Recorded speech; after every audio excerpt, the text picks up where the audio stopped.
G'day guys, welcome back to my channel. My name is Wildkard. Thank you for watching the Wildkard Rugby Show. Like, comment, and subscribe. And yes, I am back from my mum's rice farm. And yes, I actually left my $250,000 microphone at her place. And you know, she's a communist, so now it's her property, right? I have to go buy a new microphone and it's not as good as the $250,000 one I left at her place. So I apologize in advance if the sound is not as good as before. But hey, you are not here to listen to microphones, right? You are here because it is always a pleasure and an absolute privilege to put on the black jersey, okay? And this weekend, it'll be an even greater pleasure for all the Irish players and fans to have a slight opportunity to face the haka and redeem themselves just a slight bit from the Rugby World Cup quarterfinal exit last year in France. Yes, I mean, the bad blood between the two teams has been boiling over many years now.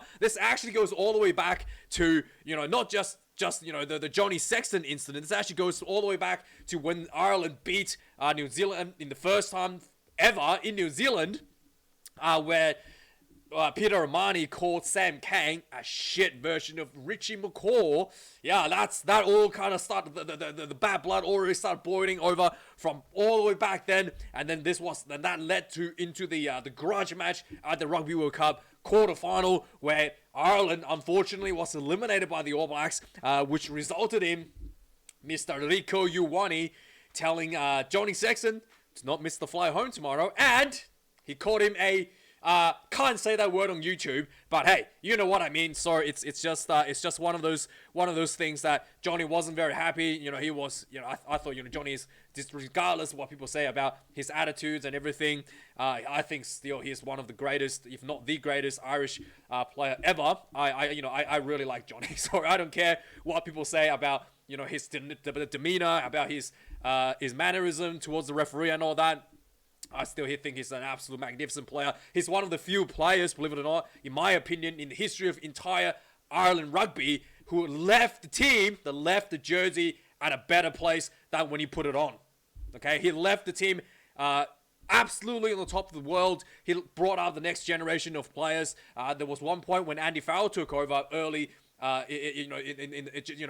he first took over the Ireland team, the team was looking quite shaky, and Johnny Sexton was injured due to a concussion, and Ireland was looking a bit lost at Six Nations. You know, Billy Burns ended his career because he couldn't find touch in one of the Six Nation matches, and you know, Johnny Sexton has to come back and really, you know, put the team on his shoulders and really put it, you know, took Ireland to heights that no one thought it was possible for someone, you know, at that time, 36, 37 years of age. And, you know, it is one of the things that they talk about in the All Blacks, leaving the team in a better place than when you started. And I think Johnny Sexton, like him or not, left the Irish team at a better place than before. And yes, so this grudge match will be played at Lansdowne Road in Ireland, and the weather there, it's going to be a bit cloudy. It's not too wet, maybe a bit of humidity there, but yeah, overall 13 degrees, quite cool. And it's going to be Saturday, so it's pretty much the same. But yeah, it's going to be quite a showdown this weekend. The referee for the weekend will be Mr. Nick Berry from Australia. This will give a bit of a slight advantage, I think, to the All Blacks, as Nick Berry has worked with pretty much, in fact, has worked with all the players in the All Blacks team throughout Super Rugby. The expectations, everything is you know, he has a better understanding of the expectations from the referee of Nick Berry from the All Blacks side. And also, there's going to be playing the 20 minute red card law. So in an event of an accidental foul play, or like, you know, head-on-head collision, for instance, it's going to be just the yellow card on review. Even if that's a red card, even that review turns out to be a red card, it's not even a 20-minute red card, and the player can be replaced. He cannot come back on. Can be replaced after 20 minutes, and it's going to be, yeah, it's just going to be something that that I think plays into maybe the favor of the All Blacks a little bit. There is still also permanent red cards as well. Should you come out and deliberately, you know, punch the player or abuse the referee, you are still sent off for the full duration of the remainder of the game, just like before. So there's kind of like two different levels of red cards that is in play this weekend. The history between the two teams as well. Ireland actually had a better outing over the New Zealand in the past, a number of years now since Andy Farrell took over. Let's say Ireland has been pretty much on the upside between the Rugby World Cups, but during the World Cup, Ireland struggled again and again and again to make out of the quarterfinals, and it's becoming one of those history repeating itself sort of thing where they keep meeting New Zealand in quarterfinals and they keep failing to get them through across the line there. So some changes for both teams as well. The biggest talking point is the hooker. Both teams having injuries to their hookers, and they are basically running the 2 and 3rd up hookers. So the line-outs will be something to watch out for this weekend. And the big returns for some Irish players as well. Hugo Kinnan is back with Jameson Gibson-Parks and Mac Hansen as well back in the team, with Peter Romani still struggling with an injury, but the All Blacks are firing, ready to go with Cody Taylor injured at hooker. And there was a bit of a selection. We'll talk about selection in a second, but it's going to be interesting. It's going to be a tough one. And the ranking for this weekend, the Ireland is sitting at number 1 in the world. The All Blacks number 3. There is a little bit of gap between the two sides. If All Blacks can win this one, they will claw back a lot of points, and potentially putting South Africa at number 1 again. I'm not sure if the All Blacks are going to get enough points to surpass South Africa. I don't know if they can. I don't think they have enough to get enough points to surpass South Africa, but they are going to be able to take enough points away from Ireland and putting the Springboks back at number 1 position following the match. Now, let's have a look at the players. Let's look at who's in, who's out for this weekend. First off, I just want to mention that James Ryan, the stats are wrong. They will be fixed when you check out my website at wildkardrugby.com. All the games have the player stats up. You can click on them and go into and see the player stats, more details on the player stats as well. So check that out, wildkardrugby.com if you want. And as the teams announced, they will be updated throughout the weekend. So yes, let's have a look at who's in, who's out for this weekend's grudge match. And maybe Johnny Sexton will be the water boy, right? And that'll be interesting to see, to see him run some water on, because he's not a director of rugby, so it's definitely not yet anyway. So he's definitely, still available to be a water boy for Ireland. So coming in the game now this weekend. So this will be the first game for Ireland. In the November Test series, they played South Africa in July, and they did exceptionally well. They came out with 1 win, 1 loss away in South Africa in some very, very tough conditions. Extremely physical battles against the South Africans, and eventually they won the game with a drop goal from Frawley, and that was that's something that definitely the Irish has been practicing as well, the drop goal, and this is something that if it comes down to tie game, the Ireland could deploy. The All Blacks played England in July and played England again last week. All 3 matches as England, the All Blacks won, but none of them were quite impressive in my opinion. All Blacks still struggling with the issue to finishing the games strong. It's probably got a bit better that they, with Damien McKenzie coming off the bench, has definitely brought a bit of a boost for the All Blacks. But Damien McKenzie is starting this weekend, so they might have that issue where they're struggling to finish off in the second half, like they did in July. And also the All Blacks attack line struggles against the rush defense, was going backwards against England. But when they were given opportunity, when they're given, one-on-one opportunity against opposition defenders, they were able to find and exploit some of those mistakes that people, that the opposition make. Very, very, they will punish your mistakes, even just a tiny one, very, very harshly, usually leading into a try. The All Blacks didn't really have that many try scoring opportunities, but they capitalized that very well against England. The stats last week did say that the All Blacks had more run meters, more attacks. I just think that's because England failed to control the ball and really just kicked it away a bit too much to the All Blacks and allow them too many opportunities to play rugby. And I don't think that's something the Irish will be playing into this weekend. The Ireland will like to truck it up, will like to apply pressure. They're probably not going to take 3 points whenever it's available, like England did, and they were more than happy to build 20, 30 phases to see how you handle the pressure, to handle the front foot rugby that they like to play against you. So let's have a look at the team. Let's see who's going to be able to bring out the punishment this weekend. Andrew Porter coming in number 1, Roland Keller number 2 for Ireland, and Finlay Bingham comes in number 3 ahead of Ty Furlong. For the All Blacks, the same starting props from last week. Tamati Williams coming in at number 1, and Tyrell Lomax comes in at the tight head prop. Asafa Al-Moa comes in a hooker position due to the injury to Cody Taylor. I think Tamati Williams had a bit of an issue last week in the tight head proposition against Stewart. Hopefully this week it's going to be a little bit better against Bielam. He was probably a bit too high last week, I felt, leading into collapsing the scrum, so was penalised a couple of times early in the first half. He did manage to correct himself a bit in the second half and pulled out much better after half time. In the locking position now, we've got Scotty Red Cup Barrett comes in number 4. Hopefully he does not get a red card this weekend. My goodness. He has been getting better, to be fair. Watch as soon as I say something nice about him, he gets a red card this weekend. We'll have to see. Tupavai had quite a quiet game last week. He was taken off the field early in the second half and didn't look like he was very happy with his performance. Joe McCarthy comes in number 4 and James Ryan, number 5. Locking, pretty much a veteran lockings combination now for the Irish. In the loose forwards for Ireland, Ty Burn, number 6, an extra lock option there as well. Josh van der Fleer, number 7, and Caelan Doris rounding up the number 8 spot. Doris has been handed the captaincy this weekend. Very, very physical, very, very powerful, with a very bit of a demeanor about him as well, which is really, really good to see from a leader. There's some talks that he might be the Lions captain. He really brings a bit of a brutality about himself to the players around him as well. So the physical battle there at number 8, it's absolutely gigantic this weekend. So for the All Blacks, Wallace Satiti, the bloodline player comes in number 6. He was exceptionally good again for the All Blacks last week. Turnovers and just the offload ability from him as well.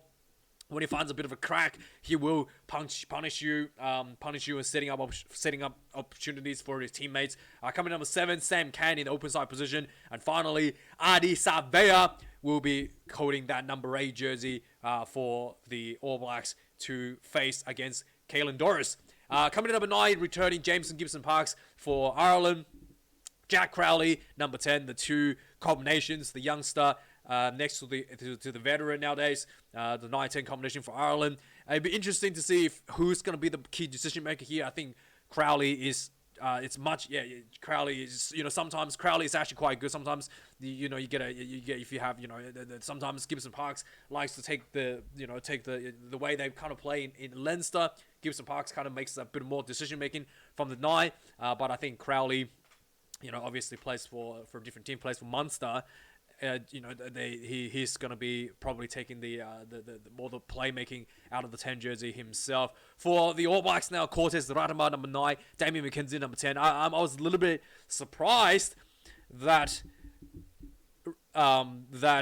Cameron Roygard isn't at 9. I think a lot of people will be very disappointed. Roygard has been very good. He came off the second half, looked a lot better. Maybe it's the coaching want the team to finish strong in the second half. Having Roygard on the bench will bring that bit of extra, oomph off the bench, especially around the rocks. He just looked a lot faster once Roygard was on the field.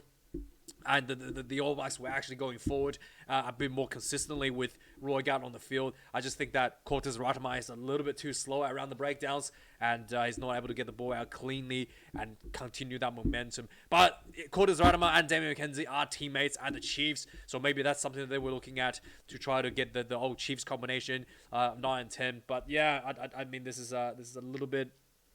Yeah, I'm a little bit concerned about this 9-10. And also, Bolden Barrett is not here to hold Damien McKenzie's hand from the 15 jersey. So Damien McKenzie basically has to, this is a big moment for him to really don't have anybody else around him he's going to have to really carry the team this weekend out of the 10 jersey. Coming up at 11, James Lowe for Ireland, and Caleb Clark, another bloodline player, so big, so physical. Always just very, very dominant, and I'd really want to see him play center at some point. He just keeps getting bigger and keeps getting faster. It looks like every time we watch him. Coming number 12, speaking of big and fast, Bundy Aki, a line breaker, something that I think Geordie Barrett might be lacking a little bit. Geordie Barrett will be going to Leinster as well. I will be playing Bundy Aki on a more regular basis. I think Bundy might be going overseas in France, but Geordie Barrett will be exposing to some of the Irish style next year, and this will be like a bit of a warm up for him to get a bit of a taste of the Irish style of playing centre. Number 13, Gary Ringrose from Ireland, and Rico Ioane. Maybe he's going to get booed a lot this weekend. We'll have to see. And he's here in the number 13 jersey. Coming in number 14, returning Mac Hansen, the Australian son that got away, the one that got away, and then Mark Talea was absolutely spectacular last week against the English, scoring 2 tries, beating multiple defenders to score those 2 tries as well. So really, really impressive. And finally, number 15, returning Hugo Keenan for Ireland, and Will Jordan as well, returning from injury. He's had a few games now, but he's just back at the 15 jersey for the All Blacks as well. In the back line, in the reserves, a couple of changes for the All Blacks. Rob Herring comes in number 16 for Ireland, Cian Healy number 17, and Tom O'Toole number 18. For the All Blacks, George Bell from the Crusaders has been called up to number 16 jersey. Ofa Tuanga-Fasi number 17 from the Blues, and finally Pasilio Tosi, who was really good once again, coming off the bench, dominating the scrums, dominating the carry game. Really, really good carry game, Pasilio Tosi, and comes in at number 18 for the mighty All Blacks. And on the 19 jersey, Ian Henderson for Ireland, and Peter O'Mahony, still maybe have a bit of injury there, here and there. He's going to be fine coming off the bench at number 20. For the All Blacks, Patrick Tupolotu, the veteran, number 19. And Samuel Penny-Finau, a lot more physicality in the blindside flanker position, coming in at number 20. Also an additional lock option as well for the All Blacks out of number 20 jersey. Number 21, Conor Murray, the veteran, the veteran for Ireland, coming in at number 21. Cameron Roygar, much more energetic, much faster. A very big contrast between the speed between the two players here at number 21 jersey. Kieran Frawley, the drop goal assassin, the smiling redhead assassin, comes in number 22. For the All Blacks, they have opted for Anton Lennon-Brown at 22. No Beauden Barrett this weekend. I think I'm pretty sure he's got a concussion. I think he's got a concussion from England match. He's out. He's actually not available. Jamie Osborne, number 23 for Ireland. And finally, number 23, Stephen Perofeta. So, yeah, Damian McKenzie most likely will have to play the entire match. Should he get injured? Oh, man, if he gets injured, maybe Jordie Barrett have to go to number 10. Looks like Stephen Perofeta will move to 15. Yeah, that's a difficult. I mean, Perofeta can play 10, but he hasn't really, outside of an odd game here and there for the Blues, he hasn't really played that much 10. Yeah, so that's an interesting selection there for the All Blacks out of the reserves. But yeah, so this is gonna be a tough one.